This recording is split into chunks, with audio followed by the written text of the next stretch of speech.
बंगाल में कूच बिहार हिंसा पर जारी है संग्राम। ममता बनर्जी ने आज जहां इस मुद्दे को भुनाने की कोशिश की तो वहीं बीजेपी ने ममता पर हिंसा को भड़काने का आरोप जड़ दिया। आज दिन भर इस मुद्दे पर टीएमसी और बीजेपी में वार पलटवार होता रहा। एक दूसरे पर सवालों के तीर छोड़े जाते रहे। कूच बिहार हिंसा के मुद्दे पर कई सवाल उठ रहे हैं। हम इन तमाम सवालों पर अपने खास मेहमानों से करेंगे चर्चा, लेकिन पहले देख लेते हैं आज दिन भर किस तरह से आरोप प्रत्यारोप लगे।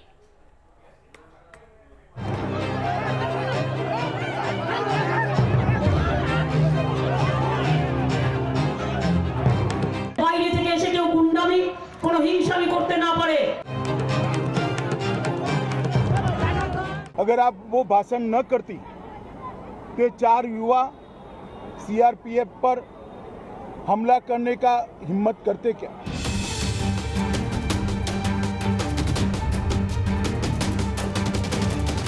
पश्चिम बंगाल में चौथे चरण का चुनाव हिंसा के नाम रहा।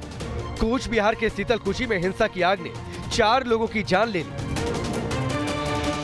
बड़ा सवाल यह है कि आखिर ये नौबत क्यों आई और इसके लिए कौन जिम्मेदार है? ममता बनर्जी जो पिछले कई दिनों से केंद्रीय बलों को लेकर बयानबाजी कर रही थी, क्या कूच बिहार की घटना उसी का नतीजा है? उसी सीतलकुची सीट पर ममता दीदी ने कुछ ही दिन पहले भाषण किया था कि सीआईएफएस सीएपीएफ वाले आए तो उनको घेर लो, उन पर हमला करो। सीतलकुची में भले ही हिंसा की वारदात शनिवार को हुई हो, लेकिन वहां की फिजा में तनाव का माहौल बीते 4 दिनों से चल रहा था। 7 अप्रैल को कूच बिहार के नजदीकी इलाके में हुई रैली में ममता बनर्जी ने लोगों से सशस्त्र बलों के घेराव की बात कही थी।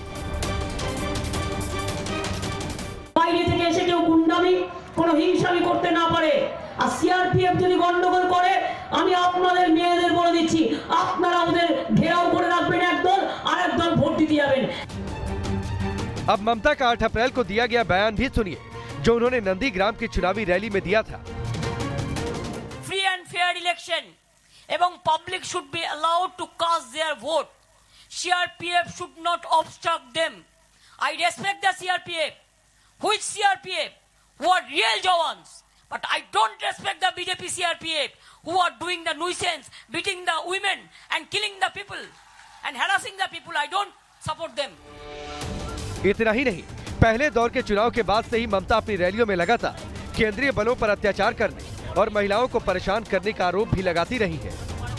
अमित शाह ने इस पर आज ममता से सीधा सवाल किया और पूछा कि दीदी बताएं कि क्या कूच बिहार की घटना उनके उकसाने वाले बयान का नतीजा नहीं है? मैं पूछना चाहता हूं ममता दीदी को, एक शार्प सवाल पूछना चाहता हूं कि क्या आपका वो भाषण वो 4 लोगों के मृत्यु के लिए जिम्मेदार नहीं है क्या?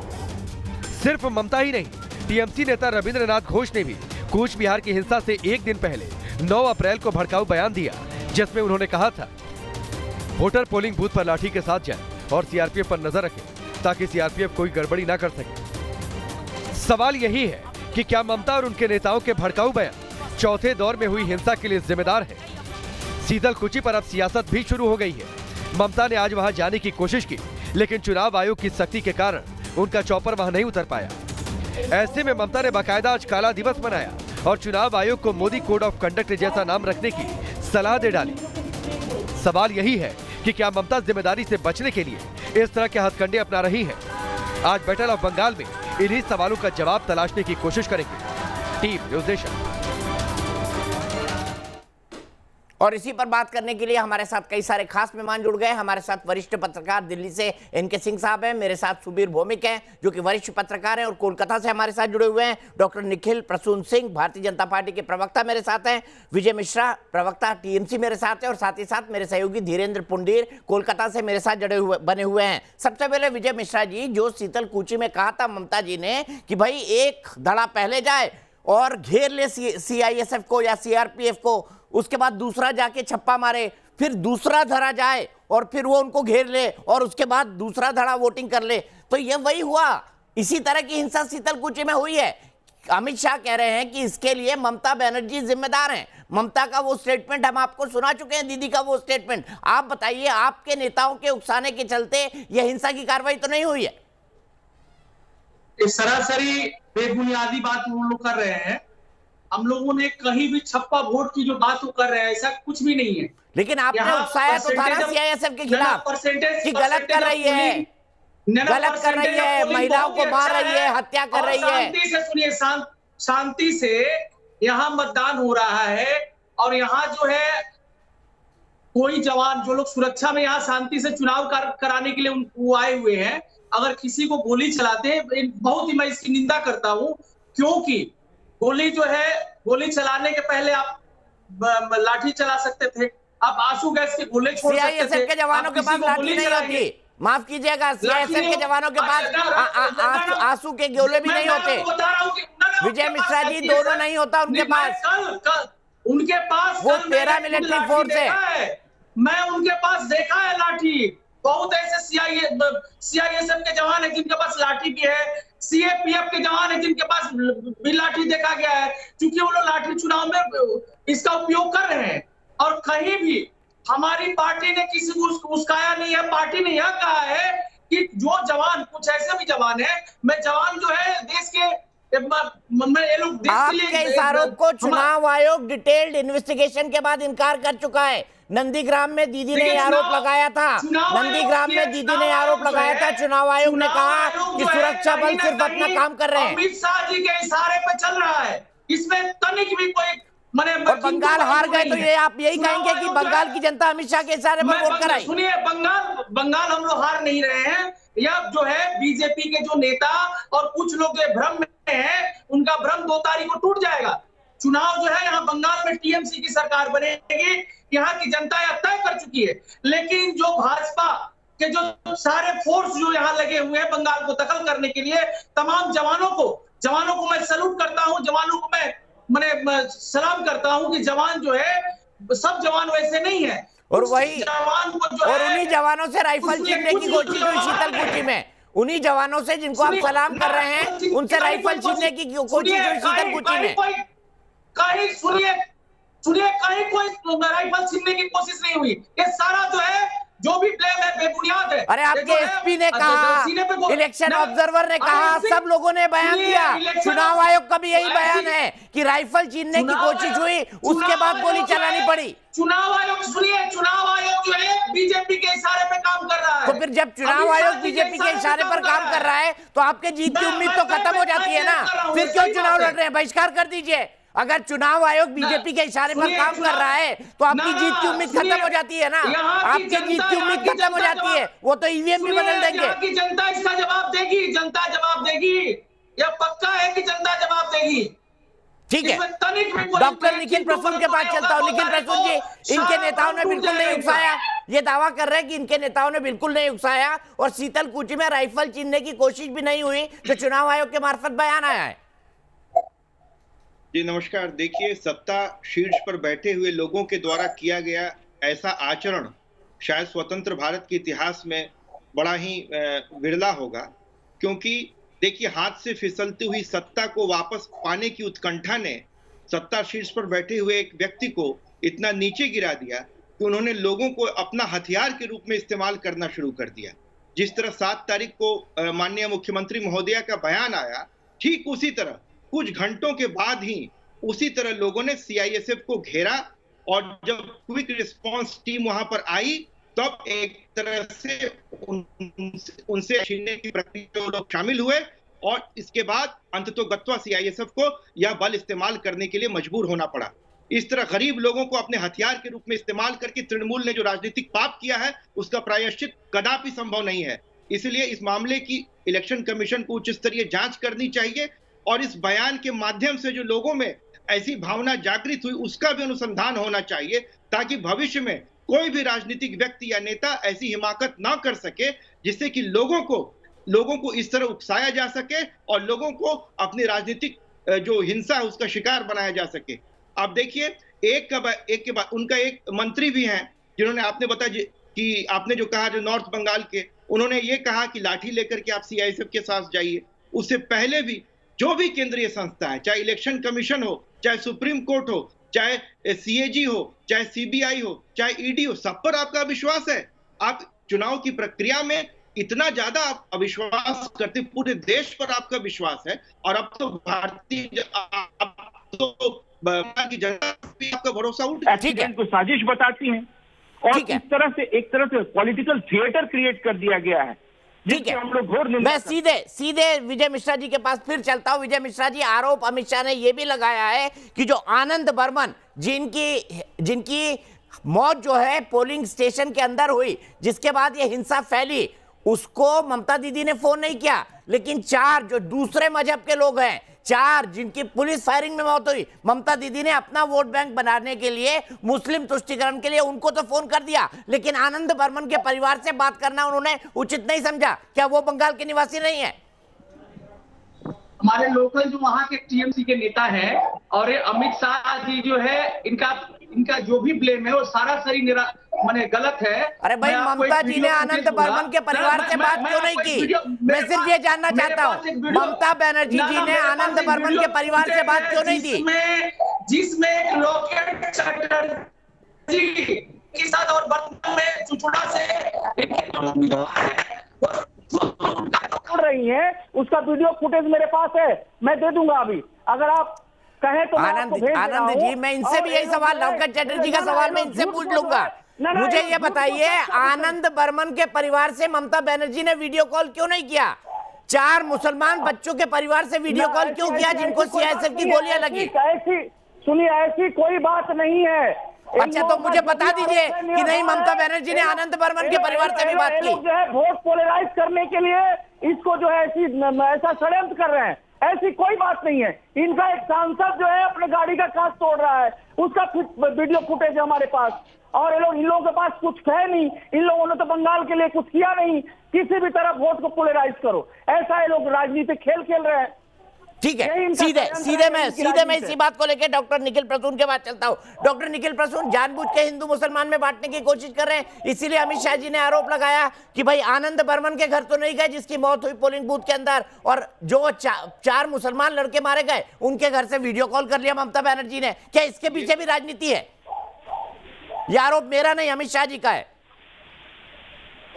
बड़ी एक दुर्भाग्यपूर्ण घटना हुई, जो हमारा फर्स्ट टाइम वोटर आनंद बर्मन, जो कि भारतीय जनता पार्टी का कार्यकर्ता था, उसकी जो हत्या कर दी गई, उससे आपने मुलाकात नहीं की। एक तरह से ये इस घटना को इंगित करता है कि आप समूचे घटना को एक सांप्रदायिक एंगल खुद दे रही हैं। आपने यहाँ के मुसलमानों को अनब्लॉक वोट देने की अपील की कि आपके मतों का बंटवारा नहीं होना चाहिए। चुनाव आयोग ने आपको इस पर नोटिस भी भेजा। आपने यहाँ के इमामों और मुअज्जिनों को भत्ते देने की घोषणा की। आप यहाँ पर खागड़ागढ़ का बम विस्फोट होता है, धूलोगढ़ में, बशीरहाट में और अन्य जगहों पर हिंसा होती है, उसका अन्वेषण नहीं होता, कालियाचक इत्यादि में। आप यहाँ पर दुर्गा पूजा का जो विसर्जन है उसमें हाईकोर्ट में जाना पड़ता है। आप यहाँ सरस्वती पूजा नहीं होने देती है। रामनवमी के जुलूस के समय में हजारों लोगों के खिलाफ आप केस आयद करती हैं और कई लोगों को बेल लेना पड़ता है। तो आपकी पूरी राजनीति, लेकिन उत्तरोत्तर क्या हुआ, जो अल्पसंख्यक हैं उनकी दशा में पूरी तरह गिरावट हुई, वो लोग अधोगति की तरफ गए। आप एक सिंबोलिज्म की राजनीति में पहले से मुलविस थी, अब इलेक्शन जब सामने आया तब आप चंडी पाठ करने लगी और आप तिलक लगवा करके घूमने लगी और ऐसी ऐसी बातें करने लगी। आप जय श्री राम बोलने के समय में आप लोगों को अंदर कर देती थी।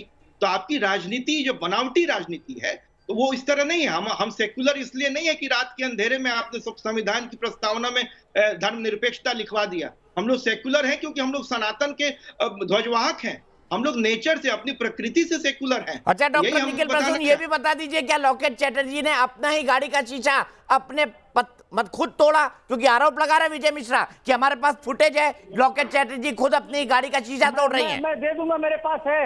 भेज दीजिए मेरे गेस्ट अच्छा, कोऑर्डिनेटर को, मैं चला देता हूं विजय मिश्रा जी।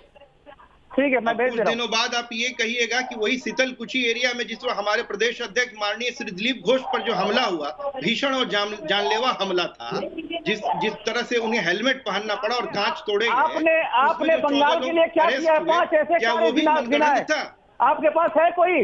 बंगाल के लिए आप लोगों ने 7 वर्ष में क्या किया? 5 काम गिनाइए, बताइए जनता को कि हमने बंगाल के लिए 5 ऐसे कार्य आपने किए। 18,000, सुनिए, पहला आप केंद्र सरकार को, केंद्र सरकार ने जो 8400 करोड़ रुपया यहाँ के किसानों के लिए दिया था, उनके अकाउंट में आपने घुसने नहीं दिया।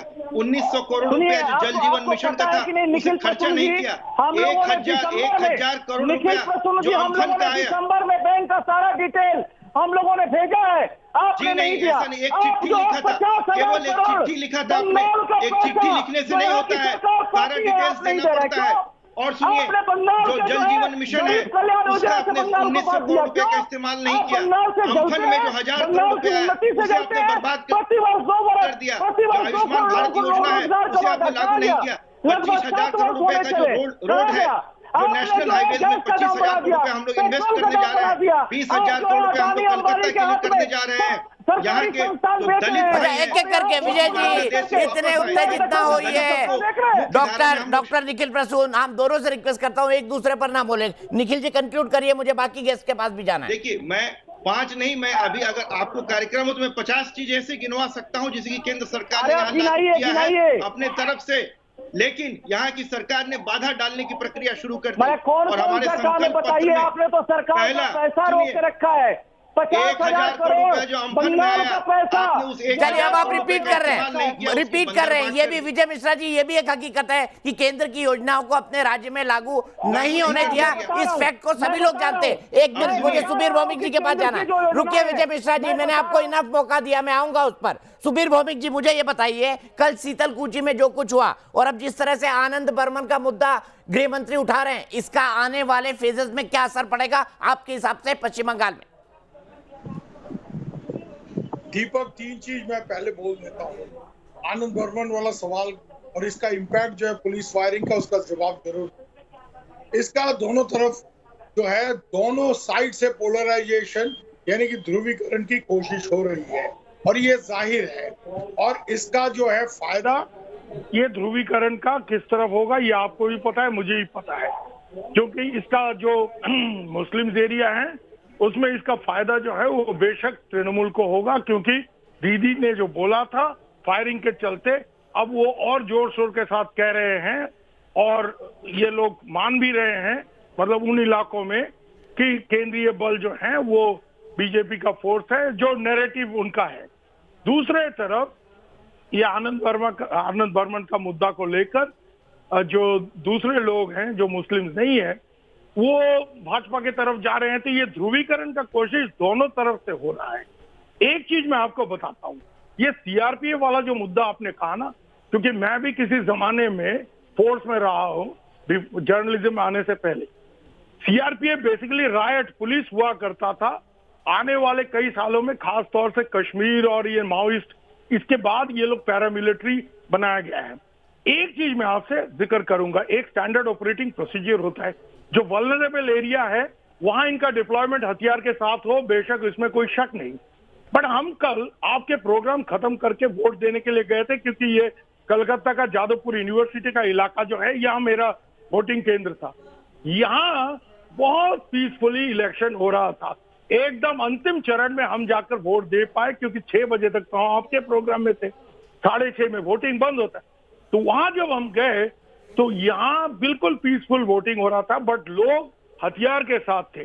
तो हमने उन जवानों से पूछा कि तुम्हारे ऊपर तुम्हारा एसओपी क्या है, तो एसओपी सुन के मुझे, साहब आप फोर्स में कभी रहे? मतलब हाँ यार रहे हैं, परेड पीटी किया है तुम्हारे जैसा। तो कहा कि सर हमारे यहाँ तो हथियार के साथ ही डिप्लॉयमेंट हुआ है। मतलब हर जगह हुआ है या सेंसिटिव बूथ में हुआ है? तो बोला नहीं, हर जगह। अब यहाँ एक गड़बड़ ये जरूर है कि जनरली चुनाव आयोग जिन जिन इलाकों में जिनको संवेदनशील मानता है वहां भले हथियार के साथ डिप्लॉयमेंट हो, वो ठीक है। बट विजय मिश्रा जी जो कह रहे हैं, इनके बात में एकदम जरूर है कि हर जगह अगर आप हथियार के साथ डिप्लॉय करते हो तो पहला रेस्पॉन्स जो होगा हथियार के साथ होगा, ठीक है, जो कि होना नहीं चाहिए। ठीक है, मैं सीधे इनके सिंह साहब के पास चलता हूं।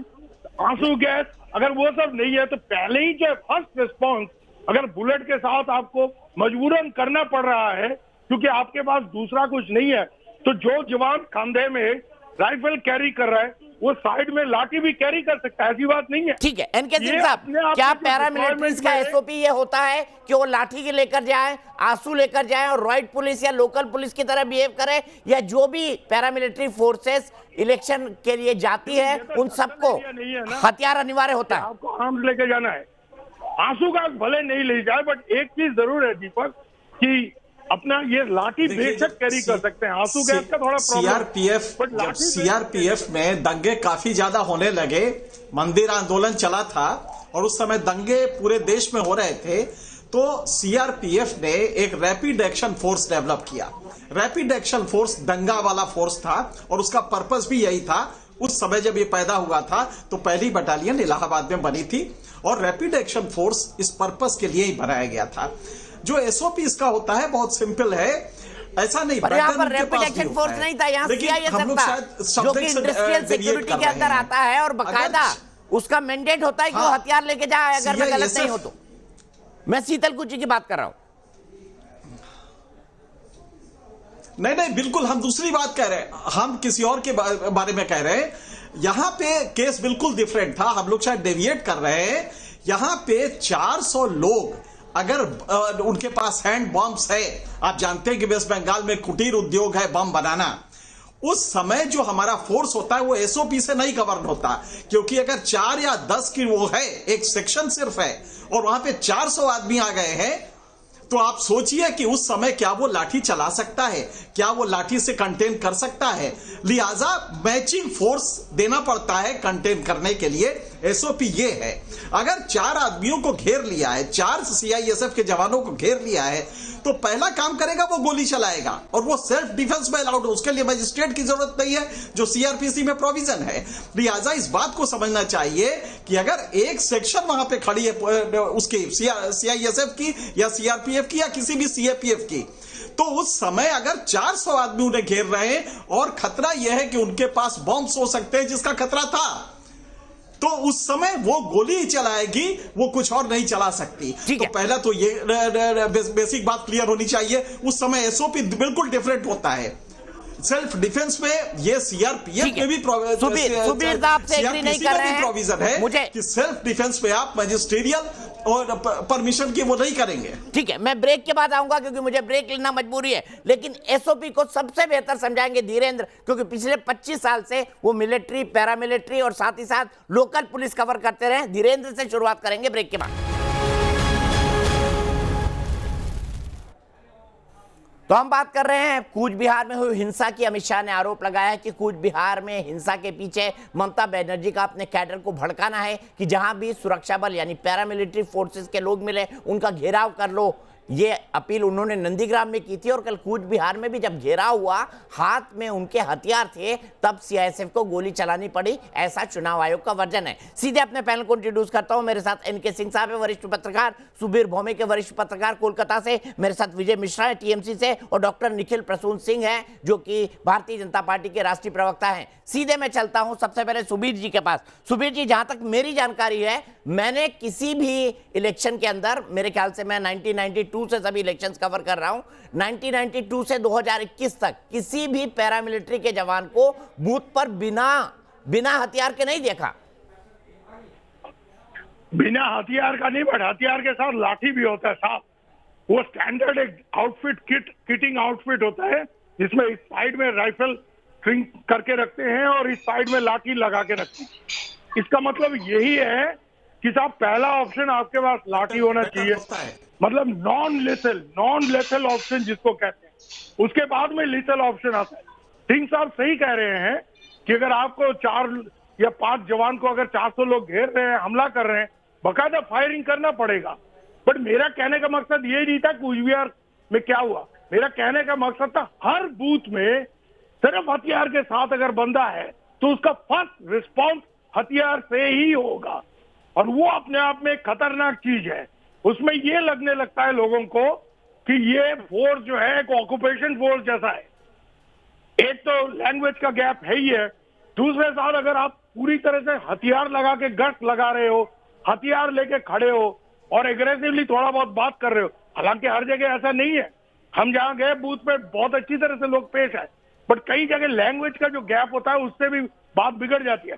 ये जरूर है कि ये एक इंटरनल सिक्योरिटी सिचुएशन है, ये कॉम्बैट एरिया नहीं है, ये माओइस्ट एरिया जम्मू कश्मीर नहीं है, नॉर्थ ईस्ट नहीं है। यहां पर अगर सिर्फ हथियार के साथ डिप्लॉयमेंट होता है तो उसमें खतरा ये जरूर रहता है कि ओवर किल या ओवर रिस्पॉन्स। मैं सियालकुची की बात बिल्कुल नहीं कर रहा हूं, और जो कल धीरेन ने रिपोर्ट किया था बिल्कुल परफेक्ट रिपोर्ट था, बहुत प्रोवोकेशन था, शायद मजबूरन गोली वहां चलाना पड़ा और उससे हमको कोई इतराज नहीं है कि सेल्फ डिफेंस में हर किसी को गोली ठीक चलाने है, मैं सीधे आप ही का जो कंसर्न है वो एनके सिंह साहब के पास ले जाता हूं। एनके सिंह साहब, ये क्या संभव है कि पैरामिलिट्री फोर्सेस के जवानों को भी जब इलेक्शन ड्यूटी के लिए तैनात किया जाए तो उनको बोला जाए सिर्फ डंडा रखे, हथियार ना रखे?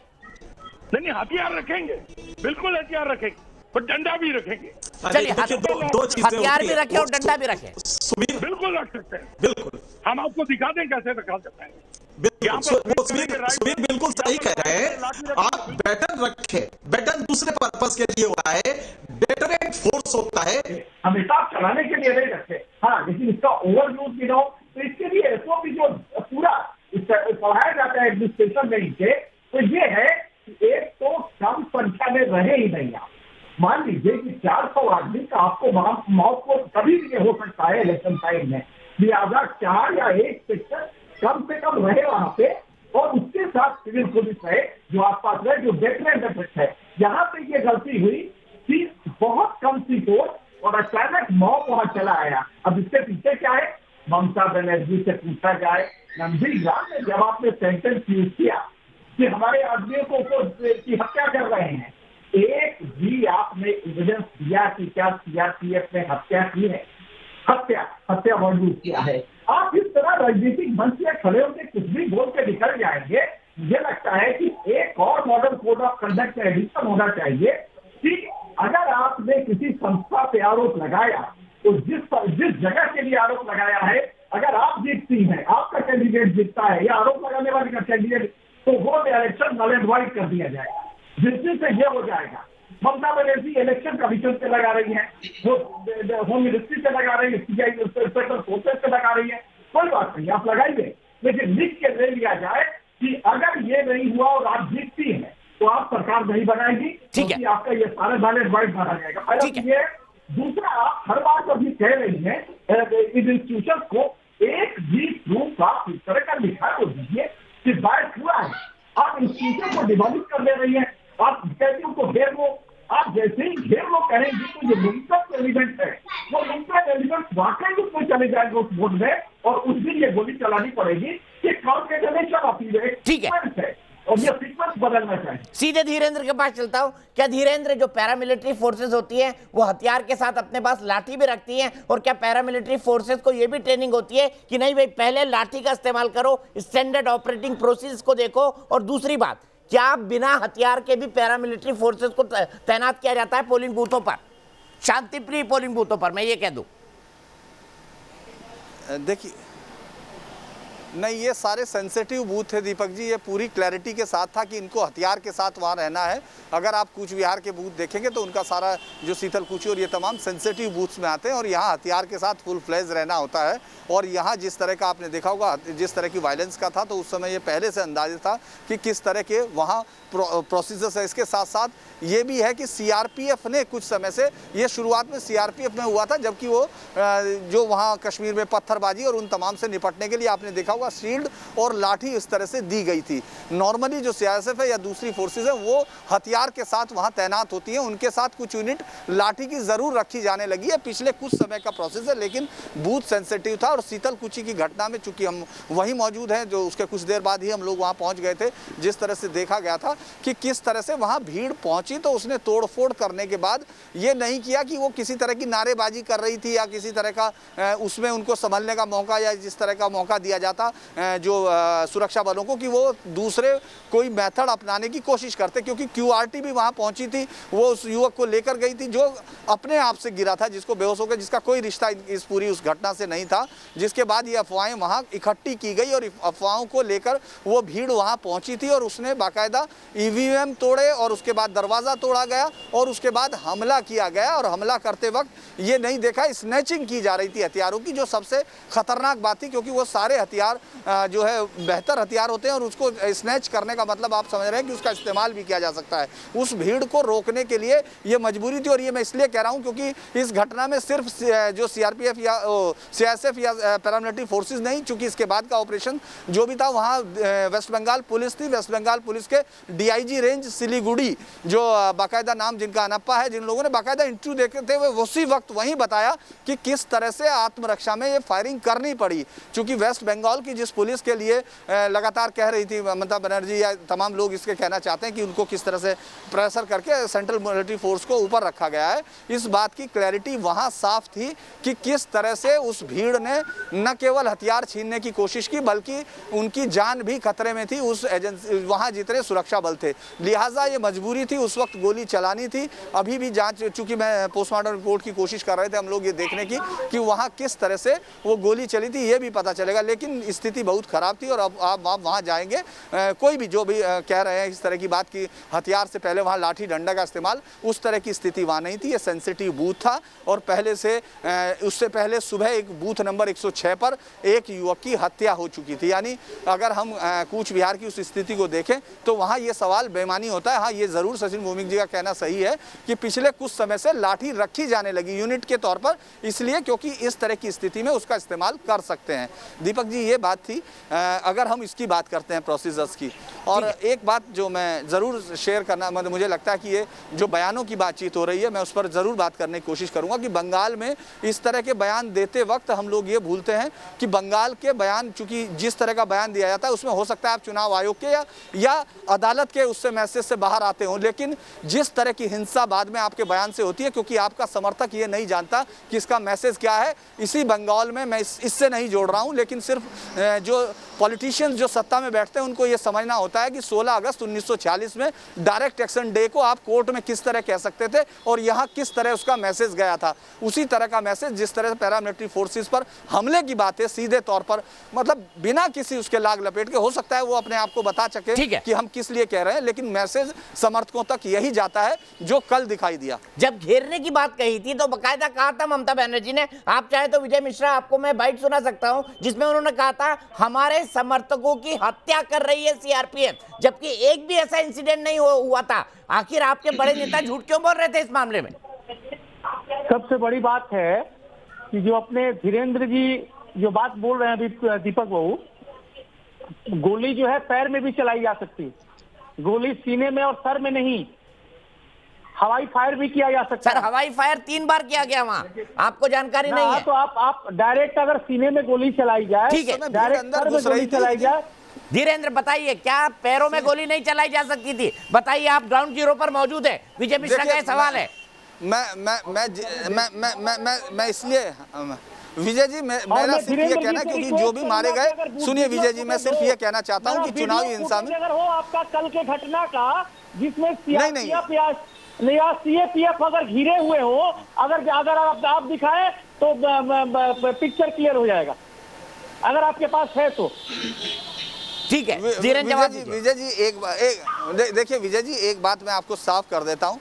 विजय जी, मैं एक बात आपको साफ कर देना चाहता हूं कि हमारा किसी को इस तरह घेरने का कोई मतलब नहीं। हम सिर्फ उस इंसिडेंट को बता रहे हैं और जांच के आधार पर ये बात कर रहे हैं, क्योंकि हमारे पास अभी यही मेथड है कि किस तरह से जो आपकी वेस्ट बंगाल पुलिस का क्या कहना होता है उसके आधार पर, या फिर इलेक्शन कमीशन को जो ऑब्जर्वर्स रिपोर्ट देते हैं, ये एक जर्नलिस्टिक एटीट्यूड है और इसी को हम जानते हैं। दूसरा मैं आपको बताने की कोशिश कर रहा हूँ, सुन लीजिए, आप सुन लीजिए आपकी वास्तविकता क्या है। आप फिर विजय जी सुन लीजिए ना, वो ग्राउंड जीरो पर इतना सम्मान तो कर दीजिए। आप ये बताइए, उनका कहना है कि पांव पर गोली क्यों नहीं चलाई गई? धीरेन्द्र इसका जवाब दे दीजिए, बाकी नहीं। मैं आपको ये मैं बताने की कोशिश कर रहा हूं कि उस वक्त जो भीड़ थी वो उतने करीब थी, वहां उसको आपको फायरिंग, और उस समय अंदर घुस चुकी भीड़ थी, तोड़ के दरवाजे उस बूथ के अंदर पूरी तरफ से घेर लिया गया था। उस समय जिस तरह की स्थिति थी, उस समय उन जवानों ने जो किया, ये तो देखिए डिटेल्ड एक इंक्वायरी अगर होती है तो उसमें ये साफ होगा कि उस वक्त कहाँ थी। लेकिन जब हम वहां पहुंचे, उस बूथ की पोजीशन आप समझिए, उसका एरिया समझिए, और वहां जहां उस पर घटना हुई थी 126 के अंदर, उसका पूरा हिस्सा ये कहता है कि जब वहां अंदर तक पूरी भीड़ 400 आदमियों की घेर लेती है, तो आपके पास इतना स्पेस भी मुश्किल बचता है कि आप इधर से उधर मूव करते हैं। उस पूरी भीड़ ने जिस तरह से उस पूरे, वहां कुछ बूट भी पड़े थे अंदर 126 के अंदर, हम लोगों ने बाकायदा कैमरे पर भी है, बूट भी थे, कैप्स भी थी, यानी जिस तरह से वो स्कफल के उसमें थे, आपको उस समय किसी भी तरह उस पार्टी को न केवल। ठीक है, मैं सीधे विजय मिश्रा जी के पास चलता हूं। विजय मिश्रा जी, लोगों की बात नहीं कर रहा, मैं फोर्स की बात कर रहा हूं। आपने मेरे सवाल का जवाब नहीं दिया। ममता बनर्जी ने जब पहली बार पैरामिलिट्री फोर्सेस को घेरने की बात कही थी, उन्होंने कहा ये बीजेपी की मदद कर रहे हैं, ये बीजेपी वाले हमारे कार्यकर्ताओं की हत्या कर रहे हैं। कब हत्या हुई थी जब उन्होंने पहला ये बयान दिया था, मुझे बताइए। मैं किसकी हत्या हुई थी, कब हत्या हुई थी, कैसे हत्या हुई थी, कहाँ हत्या हुई थी, ये भी बताइए। सारे जो जितने भी जवान हैं, सब जवान वैसे नहीं है, कुछ ऐसे जवान हैं कि आप जो है देखिए, जैसा अपने सुबीर बाबू जो बता रहे थे, हर जगह चुनाव पीसफुली हुआ है। ये कोई मैंने हिंदुस्तान पाकिस्तान का बॉर्डर नहीं सर, है। पंचायत चुनाव में क्या हुआ और सुप्रीम कोर्ट ने क्या कहा था? विजय मिश्रा जी, हर जगह चुनाव शांतिपूर्ण नहीं हुआ है, क्यों झूठ बोल रहे हैं आप नेशनल टेलीविजन पर? आपके पंचायत चुनाव में क्या हुआ था, ये पूरे देश ने देखा, सुप्रीम कोर्ट ने देखा। और यहाँ जो है आपका कुछ जवान ऐसे हैं जिसका मैं आपको तथ्य दूंगा कि जो इनडायरेक्टली कुछ जवान है, जवान वो देश के बहुत जवान जो है देश के धरोहर है, जवान जो है देश के लिए हम लोग जवान का बहुत सम्मान करते हैं। मैं कुछ जवान क्या बीजेपी वाले हैं, या बीजेपी वालों के परिवारों से, या बीजेपी वालों ने पैसे दे दिए, या बीजेपी वालों ने ट्रेन करवाया कि ऐसे वोट डालना? ऐसी कोई बात नहीं। तो क्या बोलना चाह रहे हैं आप? मुझे आपने ये नहीं बताया किसकी हत्या हुई, ये ममता बनर्जी ने नहीं बताया। उन्होंने बताया हमारे कार्यकर्ताओं की हत्या कर रही है सीआरपीएफ वाले। ममता बनर्जी थोड़ी बोली है। ममता बनर्जी, चलिए एक मिनट सुनाइए, सीआरपीएफ के जवान हमारे जवानों की, हमारे कार्यकर्ताओं की हत्या कर रहे हैं, वो वाली बाइट सुनाइए ममता बनर्जी की, सुनाइए, सुन लीजिए आप। फ्री एंड फेयर इलेक्शन এবং public should be allowed to cast their vote. CRPF should not obstruct them, not to allow them or to enter the voter center, voting center. ওরা কিন্তু CRPF is doing the nuisance. I respect the CRPF. Which CRPF? Who are real Jawans. But I don't respect the BJP CRPF who are doing the nuisance, beating the women and killing the people and harassing the people. I don't support them. I don't respect BJP CRPF who are killing the people. बताइए कहाँ killing हुई थी जब बयान दिया था उन्होंने? बताइए विजय मिश्रा जी, बताइए। कुछ ऐसे भी सीआरपीएफ के जवान हैं, कुछ हैं। अरे किलिंग कहाँ हुई थी भैया, ये बताइए। हत्या कहाँ की सीआरपीएफ के जवानों ने? एक इंसिडेंट बताइए ना, वो तो रिपोर्ट हुआ होगा। सुनिए, इसके पहले जो है अभी कुछ दिन पहले की मैं बात बता रहा हूँ, कुछ जवान जो है आए हुए हैं, वो लोग बोलते हैं कि आपने वोट क्या बीजेपी को दिया। अरे हत्या कहाँ हुई ये बताइए। ममता बनर्जी ने आरोप लगाया टीएमसी कार्यकर्ताओं की किलिंग की जा रही है। किलिंग कहाँ हुई ये बताइए, किलिंग कहाँ हुई ये बताइए। मैं उसको उन लोगों को ला के आपके सामने खड़ा। अरे भैया किलिंग कहाँ हुई ये बताइए ना, किलिंग कहाँ हुई ये बताइए। सीआरपीएफ के जवानों ने। सर ममता बनर्जी जी बोल रही है किलिंग हुई, हत्या हुई, हत्या कहाँ हुई ये बताइए। जो है सीआरपीएफ जवाब नहीं देंगे आप क्योंकि हत्या हुई ही नहीं। आप जवाब नहीं देंगे क्योंकि हत्या हुई नहीं, क्योंकि आपकी नेत्री झूठ बोल रही है। आपकी नेत्री झूठ बोल रही है। बात क्या है कि धीरेन्द्र जी से मैंने कहा, मुझे लग रहा है कि धीरेन्द्र जी कल वहां नहीं थे, धीरेन्द्र जी शायद आज गए होंगे। आपका सर्टिफिकेट लेने की धीरेन्द्र को कोई जरूरत नहीं है, न्यूज नेशन को भी नहीं है। कल से धीरेन्द्र वहीं पर है और कल भी हमने उनसे ग्राउंड रिपोर्ट लिया था। डॉक्टर सीधे डॉक्टर निखिल प्रसून के पास चलता हूँ। डॉक्टर निखिल प्रसून क्यों नहीं बता पा रहे हैं कि सीआरपीएफ हत्या कर रही है? उन्होंने आरोप लगाया था नंदीग्राम में कि हत्या की जा रही है सीआरपीएफ के वालों से टीएमसी के कार्यकर्ताओं की।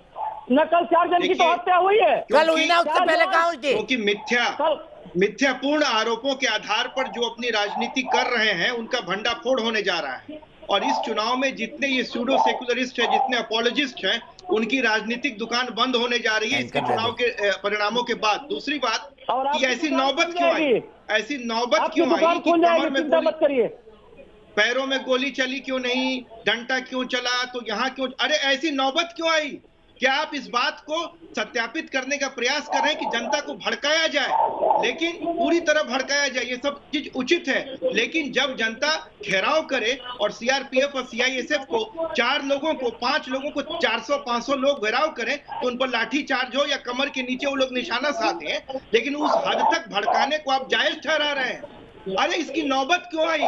ऐसी राजनीति क्यों की आपने जिसमें उन लोगों को भड़काया गया? उन लोगों को एक तरह से आपने राजनीतिक कठपुतली की तरह इस्तेमाल किया, जा करके लाइन ऑफ फायर में खड़ा कर दिया उन लोगों को, और ताकि उनके क्रोध का निशाना बने। आपने सीआईएसएफ और सीआरपीएफ पर हमले की घोषणा की, आप पर 124 की धारा लगनी चाहिए। ये तो एक तरह से सेडिशन या ट्रीजन एक्ट की बात आती है, जिसमें एक सरकारी कर्मचारी या एक जवान को अपने कार्यों को संपादित करने में जो एक सेक्शन 186 है उसकी भी धारा आती है। ये तो एक देश के खिलाफ एक विद्रोह जैसा है। बंगाल के लिए सीआईएसएफ और आर्मी के खिलाफ करते हैं। और इस तरह देखिए, जब मैडम चीफ मिनिस्टर जब यहाँ बनी, जब रेल मंत्री थी, उन्होंने सेंट्रल उस वक्त यूपीए की सरकार से लॉबिंग करके आरपीएफ का प्रोटेक्शन लिया था, क्योंकि राज्य पुलिस पर उनका भरोसा नहीं था। 2 साल तक आरपीएफ जब सीपीएम की हिंसा का शिकार हुए, जब सीपीएम की हिंसा का शिकार हुई वो, तब उन्होंने 2011 में उन्हीं केंद्रीय बलों को बुलाने के लिए आसमान सर पर उठा लिया। ठीक है, मैं यही रुकूंगा। अफसोस मेरे पास वक्त इतना है बहस के लिए, बातचीत करने के लिए। आप तमाम लोगों का बहुत बहुत शुक्रिया। हम सिर्फ तथ्य सामने लाना चाहते थे, किसने क्या कहा इसका विश्लेषण कर रहे थे। लेकिन आइए अब आपको बंगाल चुनाव का एक और रंग दिखाते हैं। बंगाल की जंग जीतने के लिए बहुजन समाज पार्टी यानी बीएसपी ने भी पूरा जोर लगा दिया है। कोलकाता के मशहूर रामलीला ग्राउंड में पार्टी के नेशनल कोऑर्डिनेटर आकाश आनंद ने रैली की और जनता से बीएसपी उम्मीदवारों को जिताने की अपील की। जरा दिल से बोलिए जय भीम, जरा फख्र होके बोलिए जय भीम। बंगाल के सियासी समर को त्रिकोणीय बनाने के लिए बीएसपी ने पूरी ताकत झोंक दी है। तस्वीरें देखिए, ये कोलकाता के मौला अली में मौजूद रामलीला ग्राउंड की। रामलीला ग्राउंड में आज बीएसपी समर्थकों की बड़ी भीड़ आई। इस भीड़ के हीरो थे बीएसपी के नेशनल कोऑर्डिनेटर आकाश आनंद, जिन्होंने बंगाल में खुद मोर्चा संभाल लिया है और सच्चे बदलाव के लिए लोगों से बीएसपी को वोट करने की अपील कर रहे हैं। बीएसपी के नेशनल कोऑर्डिनेटर आकाश आनंद ने कहा कि बीएसपी सत्ता के हस्तांतरण से कहीं आगे सामाजिक राजनीतिक तौर पर संपूर्ण बदलाव की सोच रखती है। रामलीला ग्राउंड की महारैली में उन्होंने पूर्ण बदलाव के लिए जनता से जीत का आशीर्वाद मांगा। बाबा साहब डॉक्टर भीमराव अम्बेडकर एवं मान्यवर श्री काशीराम जी व इनके बताए हुए रास्ते पर चल रही माननीय बहन कुमारी मायावती जी की सलाह मानकर यहाँ अपने स्टेट में बीएसपी का जनाधार बढ़ाना होगा। बंग की जंग के 4 राउंड पूरे हो चुके हैं, लेकिन इस बार के चुनाव में सीधे सीधे सामाजिक तौर पर पिछड़ों की कोई बात होती नहीं दिख रही और न ही किसी दल ने पिछड़ों की मांगों को अपने मैनिफेस्टो में बड़ी जगह दी है। बीएसपी के नेशनल कोऑर्डिनेटर ने सूबे में सरकार बनने पर सामाजिक तौर पर पिछड़े वर्ग को उनका हक हर हाल में दिलाने का वादा किया।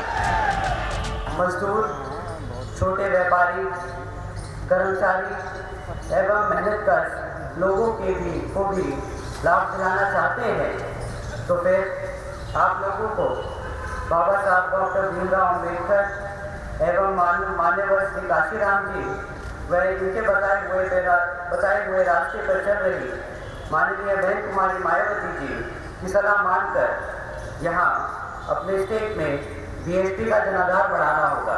अब आया ना मजा, लग रहा है हाथी उठने वाला है इधर। इस बार के चुनाव में आकाश आनंद ने बीएसपी की तरफ से खुद मोर्चा संभाल रखा है। इससे पहले तमिलनाडु में भी आकाश आनंद खुद एक कैंडिडेट को मिशन मोड में काम करने की टिप्स दे चुके हैं। अब बंगाल में बीएसपी उम्मीदवारों की जीत के लिए उन्होंने पूरी ताकत झोंक रखी है। आकाश आनंद की रैली में आज जिस तरह से भीड़ उमड़ी है वो देश भर में उनकी बढ़ती लोकप्रियता को दिखा रही है। Team news nation. तो बैटल ऑफ बंगाल में आज के लिए इतना ही। कल शाम 5 बजे फिर मिलेंगे, लेकिन तब तक न्यूज़ नेशन पर खबरों का सिलसिला लगातार जारी है।